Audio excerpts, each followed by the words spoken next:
appreciate it so much. Sure. How you doing? Good. Now, I've definitely seen you around a lot of meetings, and we're what, 2 weeks or so into Occupy Seattle here? Day 12, I think. Day 12. Have you been around all 12 days?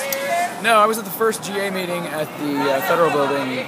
The first, so that was last Friday. A week ago this Friday. Last Friday. So this Okay. will be two. Okay. This week cool. will be two Fridays. Do you mind if I ask you your name? Yeah, Phil Mosec. Phil Mosec. Yeah. Are you from Seattle?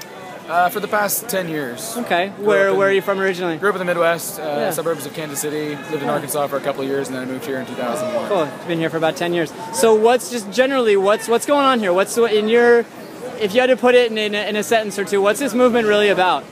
Economic inequality and the influence of money in our election systems, in our government.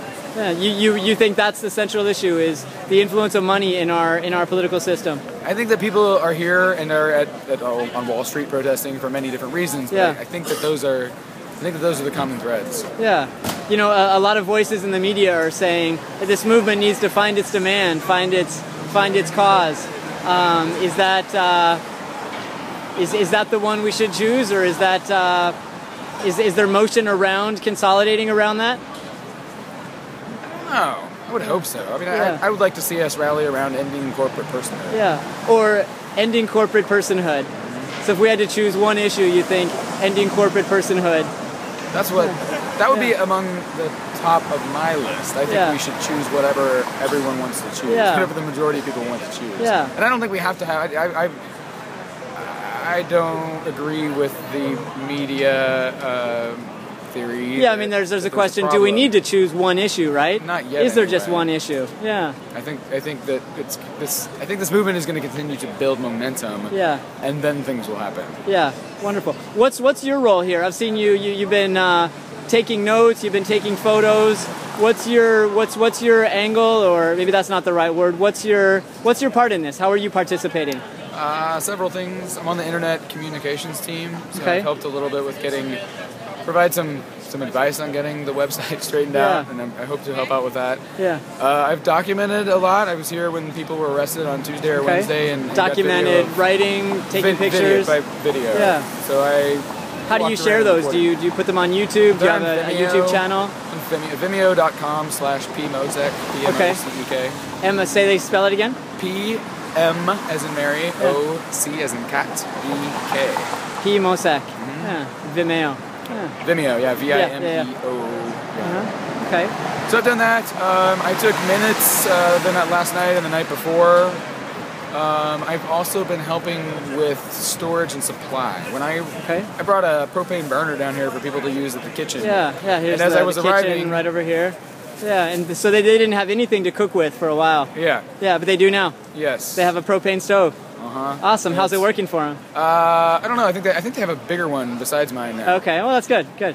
But when I got here, I found out that the Parks Department was planning to clear people out. Yeah. And we needed someplace to put things. And so my car was here, and I pulled it up. Yeah, good. And I'm part of a nonprofit drug policy activist collective. Yeah. What's the name of that organization? The Cannabis Defense Coalition. Cannabis. Are you an attorney? I'm not. Okay. I'm just an activist. Yeah, awesome. We provide a framework for activism. We do basically whatever our members dream up and can find the funding for that's related to our mission. Good, good. Surrounding, educating the public about cannabis, standing up for cannabis, and expanding the state's medical cannabis law. Is that related to what's going on here? Not at all. I mean, is this not at all, or it's not the fundamental issue?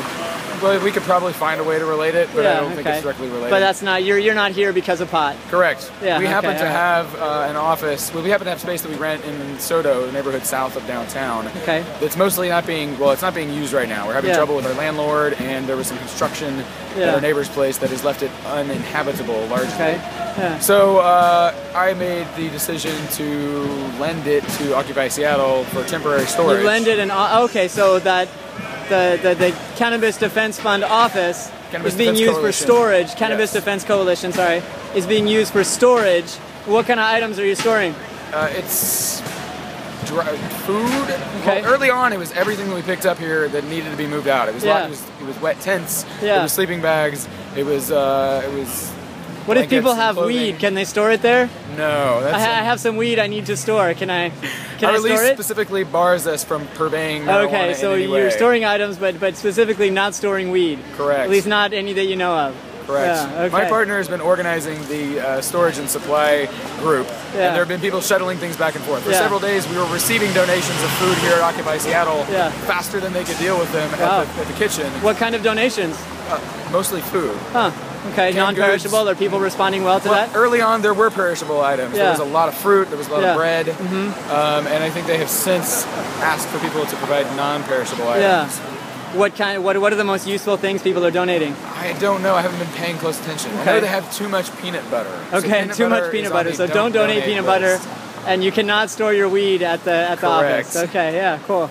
In your dream a little with me. Think big. Think think 6 weeks, 6 months, a year, 2 years from now. If this movement just succeeds beyond your wildest dreams, what does the world look like? How is the world different? How have we changed human society? Is that possible? It's beyond my dreams. I don't know. Yeah, what is your dream? How would you see the world change? I really think any corporate person would be a big star. All right. I would like to say that individual people in a corporation have their own right to free speech and their own right to influence elections, but they should not be able to form a separate entity that acts as a person on its own. Yeah. I think that's causing a lot of problems in our government. Excellent. And just as a testament to the diversity of this movement, we are here talking with a man whose job is literally to work for the legalization of marijuana. That's my hobby, actually. His hobby. I'm a freelance software developer and systems administrator. A freelance. Software developer and systems administrator. I do computer stuff. All right. Who incidentally, thank you for clarifying that, who incidentally is quite perhaps the most pragmatic man in the entire worldwide Occupy movement. Who knows about that? Probably not, but I just want to say that. So, again, your name is Phil Mosec. Yeah, Phil, thank you so much for what you're doing. You're welcome. Peace.